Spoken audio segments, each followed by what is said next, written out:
Hello everyone and welcome to sir step Himachal. तो आज जो हम डिस्कस करने वाले हैं वो है हिंदू का आर्टिकल, जो कि बहुत ही ब्यूटीफुली एक्सप्लेन किया गया है। हिमाचल फ्लड्स जो कि आजकल हमें बहुत ज्यादा देखने को मिल रहे हैं हिमाचल प्रदेश में। ठीक है, आपने देखा होगा कि ना जाने कितनी और जो ट्रिब्यूटरीज है वो बन चुकी है। ठीक है, आए दिन हम देखते हैं कि कई जगहों पे बादल फटने की जो न्यूज है वो आती रहती है।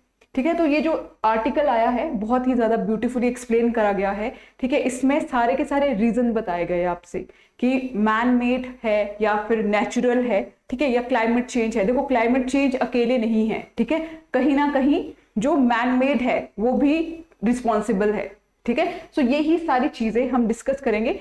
ये जो आर्टिकल है ये हमारा वैसे भी हमें आना चाहिए, जनरली भी आना चाहिए, और साथ ही साथ जो एचएस का एग्जाम दे रहे होंगे, ठीक है, मेंस में खासकर ये बहुत इंपॉर्टेंट रोल प्ले करेगा, क्योंकि मैं बहुत श्योर हूं कि इससे रिलेटेड आपको मेंस में तो डेफिनेटली क्वेश्चन आएगा ही आएगा।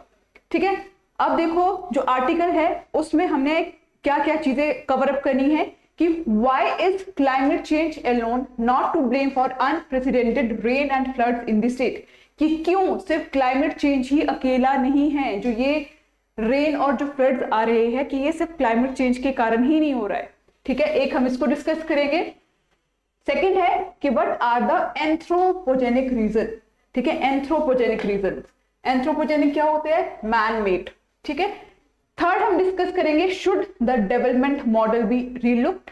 ठीक है, जो डेवलपमेंट मॉडल है हिमाचल प्रदेश में क्या उसको फिर से देखा जाना चाहिए। How have changes in the way dams are being built, shift in crop pattern, rush of tourism added to the problem। ठीक है, अब देखिए इतने ज्यादा हाइड्रो पावर जो प्रोजेक्ट्स है वो हिमाचल में बन रहे हैं। ठीक है, इसकी भी बहुत अच्छे से यहाँ पर एक्सप्लेनेशन आपको देखने को मिलेगी। ठीक है, शिफ्ट इन क्रॉप पैटर्न। ठीक है, अब जो क्रॉप्स है जितनी ज्यादा होगी उसके लिए मार्केट तक पहुंचाने के लिए आपको जो रोड की फैसिलिटी है वो भी वैसे ही बनानी पड़ेगी, जिसके लिए जो पहाड़ है उसको काटना पड़ेगा।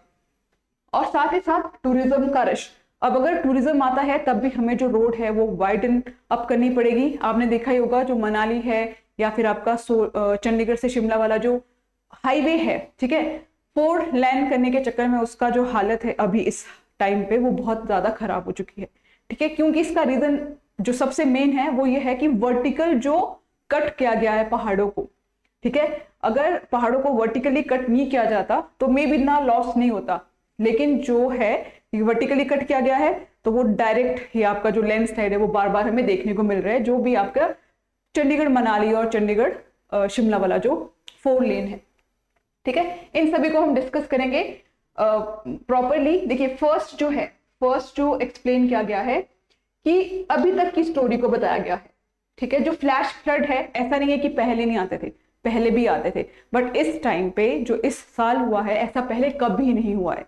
ठीक है, अब यहां पर आपको बताया गया है कि जो फ्लैश फ्लड है इस साल मॉनसून सीजन में जो हमें देखने को मिले हैं उसने इतना ज्यादा लॉस करा है कि जो आज तक हमें कभी देखने को नहीं मिला है। ठीक है, unprecedented damage to both lives and asset in Himachal Pradesh. ठीक है, लाइव्स को भी, ठीक है, और साथ ही साथ एसेट्स को भी। ठीक है, दोनों का, जिसको बोलते हैं कि जान और माल दोनों का जो है वो नुकसान हुआ है। ठीक है, जो डेथ टोल है 150 क्रॉस कर चुका है, एस्टिमेटेड टोटल लॉस 10,000 करोड़। ठीक है, although climate changes expected to have played a hand in causing the high precipitation, मतलब कि जो क्लाइमेट चेंज है उसकी वजह से डेफिनेटली जो हाई प्रेसिपिटेशन है, जो हमें बहुत ज्यादा बारिश है वो देखने को मिलती है हिमाचल से, ये डेफिनेटली ये क्लाइमेट चेंज की वजह से है। बट साथ ही साथ ह्यूमन के जो डेवलपमेंट प्रोजेक्ट्स है, जो और एक्टिविटीज है वो भी रिस्पॉन्सिबल है। ठीक है, तो जो ये नंबर्स है रिलेटेड टू जैसे 150 क्रॉस है, ये तो बहुत ज्यादा हो जाएगी अगर जो अभी मानसून सीजन चल रहा है, तो उसके बाद जो डाटा आएगा वो ज्यादा इंपॉर्टेंट है। लेकिन अभी तक जो डाटा है वो क्या है कि 150 डेथ टोल क्रॉस कर चुका है, 10,000 करोड़ जो अमाउंट है उसका लॉस हो चुका है। ठीक है, अब लास्ट 5 ईयर की अगर हम बात करते हैं तो 2022 से पहले की, तो 1550 लोग अपनी जान गंवा बैठे हैं और साथ ही साथ 12,444 हाउसेस वर डैमेज्ड। ठीक है, ये अभी तक की स्टोरी जो है वो उन्होंने बताई है। ठीक है, तो ये एक आपके पास बहुत अच्छी इंट्रोडक्शन बन सकती है। अगर 20 मार्कर में आपके पास क्वेश्चन बनता है तो बहुत ही ब्यूटीफुली यहाँ पर डेफिनेशन और जो डेटा है वो यहाँ पर मेंशन है। अब देखिए नेक्स्ट हम देखेंगे कि is the climate change, 1 second, यहां पर क्या है कि इज द क्लाइमेट चेंज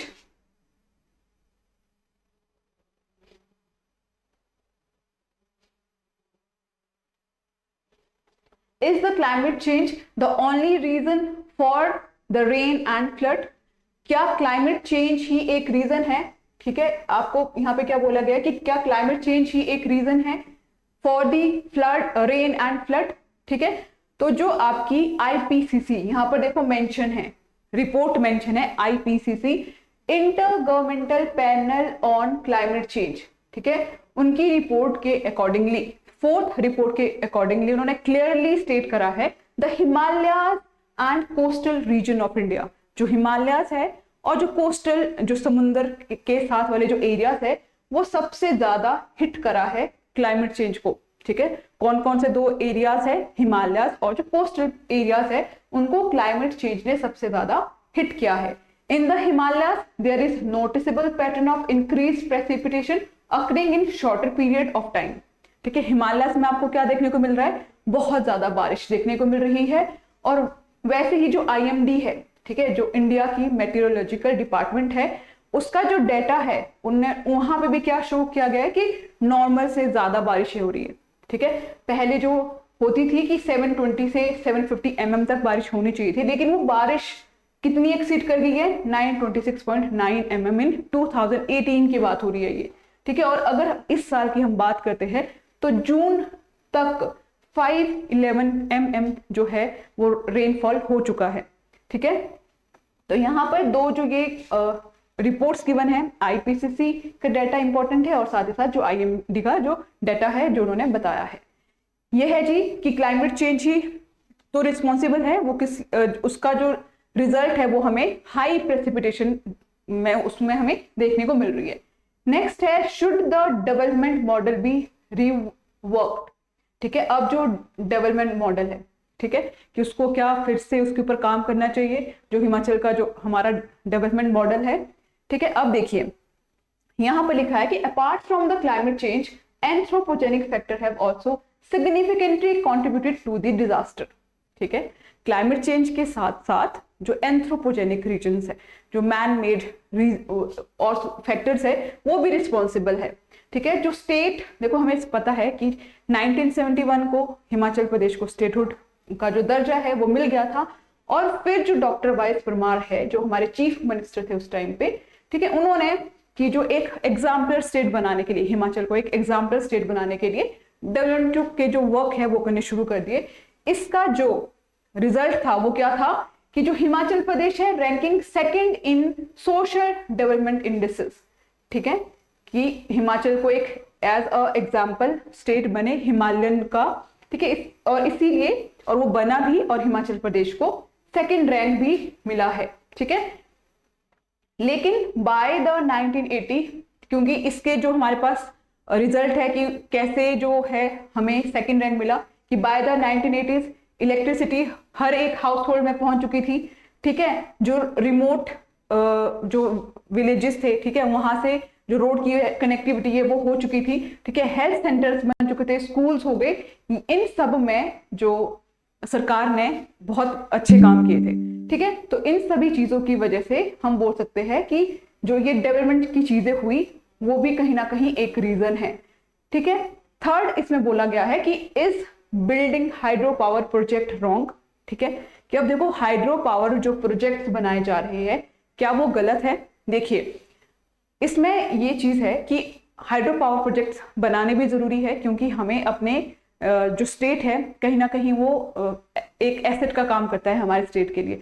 ठीक है, अब जो हाइड्रो पावर प्रोजेक्ट है वो इस तरह से बनाए जा रहे हैं कि कहीं ना कहीं वो जो आज हमें डिजास्टर देखने को मिल रहा है वो भी एक बहुत बड़ा रीजन है उस चीज का। ठीक है, the pursuit of hydro power project became a dominant focus for hill. ठीक है। विद अब अगर हम बात करें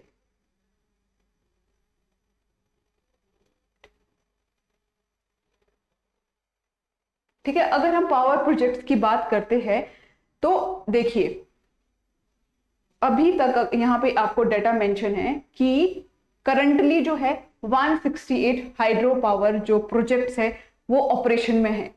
ठीक है, और ये जनरेट कर रहे हैं आपकी 10,848 मेगावाट इलेक्ट्रिसिटी। ठीक है, करंटली हिमाचल प्रदेश में 168 हाइड्रो पावर जो प्रोजेक्ट्स है वो ऑपरेशन में है और कितनी इलेक्ट्रिसिटी को जनरेट करे 10,848। ठीक है, इसकी वजह से हमें इतना डिजास्टर देखने को मिल रहा है क्योंकि ये वन ऑफ द जो एक बोल सकते हैं कि सबसे बड़ा रीजन है। ठीक है, क्योंकि जब हम हाइड्रो पावर प्रोजेक्ट्स बनाते हैं तो क्या करते हैं, जो रिवर है, रिवर का जो वाटर है उसको रोक दिया जाता है और जो स्ट्रीम होती है वही रह जाती है आगे। ठीक है, अब जो नदी है वो उसको तो पता है अपना रास्ता, जब हैवी रेनफॉल होगा तो जो नदी है, जो रिवर है, वो अपना रास्ता ढूंढेगी और इसी तरह से जो फ्लड है, फ्लैश फ्लड है या फिर जिस तरह से हमें आजकल चीजें देखने को मिल रही है वो सब होता रहेगा। ठीक है, अब 2030 की अगर हम बात करें, देखो 2030 में 1088 hydro power project will be commissioned. ठीक है, to harness 22,640 megawatt of energy. ठीक है, डेफिनेटली कि इससे इकोनॉमी मतलब कि जो हमारी इकोनॉमी है हिमाचल की वो बढ़ेगी। ठीक है, देश जो हिमाचल प्रदेश है उसको फायदा होगा, बट साथ ही साथ जो ये डिजास्टर है वो भी नहीं रुकने वाले, क्योंकि अभी 168 हाइड्रो पावर प्रोजेक्ट में इतना ज्यादा नुकसान हुआ है। अगर इतने हाइड्रो पावर प्रोजेक्ट्स बन जाएंगे 1088 जो हाइड्रो पावर है जो कि 2020 तक कमीशन्ड है, तो उस टाइम पे आप इमेजिन कर सकते हो कि क्या हालत होने वाली है। ठीक है, अब आता है व्हाट अबाउट टूरिज्म। ठीक है, यहाँ पर टूरिज्म के बारे में बोला गया है। देखो टूरिज्म कैसे एक रीजन है। अब जब टूरिस्ट आता है तो डेफिनेटली अगर सिंगल लेन है या मतलब कि डबल लेन है तो जैम बहुत लगता है। ये आपको पता है कि 4 लेन है तब भी हमें तो जाम देखने को मिलता है, इतना ज्यादा ट्रैफिक देखने को मिलता है। तो national highway authority of India है जिसने कि जो 2 लेन रोड थी उसको 4 लेन बनाया और जो सिंगल था उसको 2 लेन बनाया। अब ये जो फॉलो हो रहा था मॉडल, ये हो रहा था पब्लिक प्राइवेट पार्टनरशिप पे।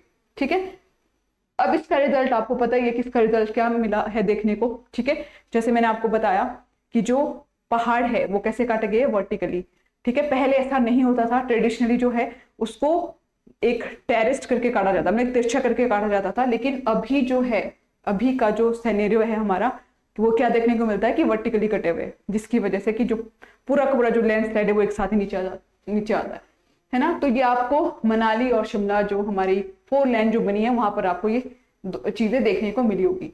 अब जो सीमेंट प्लांट्स हैं, ठीक है, जो कि आपको बिलासपुर, सोलन, चंबा में देखने को मिलेंगे।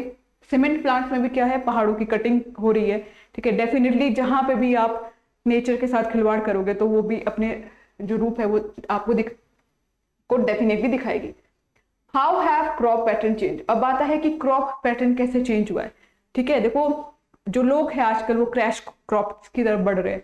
अब एप्पल सीजन की अगर हम बात करते हैं, ठीक है, जब एप्पल सीजन लगता है तो डेफिनेटली उसको मार्केट तक भी ले जाना होता है। अब मार्केट तक ले जाने के लिए अगर सिंगल लेन होगा तो बहुत डिफिकल्ट हो जाएगा। ठीक है, इवन कि जो गांव तक जो रोड्स गए हैं, ठीक है, वो भी कहीं ना कहीं रीजन है इन सभी चीजों के लिए। तो ये जो क्रॉप पैटर्न है, ठीक है, कि किसी भी क्रॉप को गांव से मार्केट तक पहुंचाना, उसके लिए जो रोड बनाएंगे उसके लिए भी पहाड़ों को काटा जाएगा, तो वो भी कहीं ना कहीं इसका रीजन है। ठीक, बेसिकली जो इस आर्टिकल में आपको जो रीजन मोस्ट इंपॉर्टेंट रिस्पॉन्सिबल है, ठीक है, इस डिजास्टर के लिए, वो आपको यहाँ पर बहुत अच्छे से एक्सप्लेन किए गए हैं।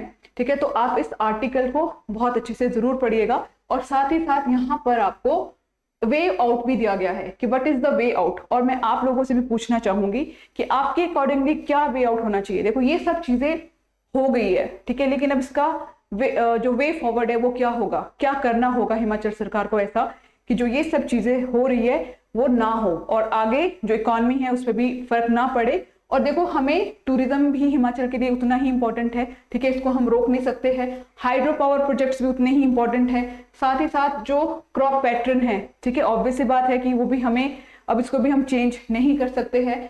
ठीक है, बहुत सारी चीजें हैं, ये हिमाचल के लिए इंपॉर्टेंट भी है, लेकिन इन सभी चीजों के कारण जो ये डिजास्टर है वो भी हमें देखने को मिल रहे हैं। तो इसी का जो वे फॉरवर्ड है ये मैं चाहती हूँ कि आप प्लीज कमेंट सेक्शन में इसको मेंशन करें कि आपके अकॉर्डिंगली क्या वो एक ऐसा पॉइंट होना चाहिए, ऐसा वे फॉरवर्ड होना चाहिए जो कि जिस तरह का डिजास्टर हमें इस साल देखने को मिला है वो हमें आगे देखने को ना मिले। अब यहाँ पर जो वे आउट दिया है, इन्होंने बोला है कि a commission of inquiry must be instituted to bring the major stakeholder the people on board and discuss both the policy framework failure as well as precarious aspect of the project undertaker. ठीक है, जो policy framework का जो failure हुआ है उसको देखा जाए। ठीक है, एक नया architecture is required to empower local community for their asset. ठीक है, देखो ये इनके अपने थॉट्स है, मैं वैसे ही चाहती हूँ कि आप भी अपने अकॉर्डिंगली जो आपको कोई एक पॉइंट लगे कि इस तरह से हम इस डिजास्टर को रोक सकते हैं, तो आप यहाँ पे वो चीजें मेंशन कर सकते हो। यहाँ पे एक बहुत अच्छी लाइन लिखी है, with climate change a reality, human should not add to the problem but make adequate changes in infrastructure planning to avert disaster that the state has been witnessing since June।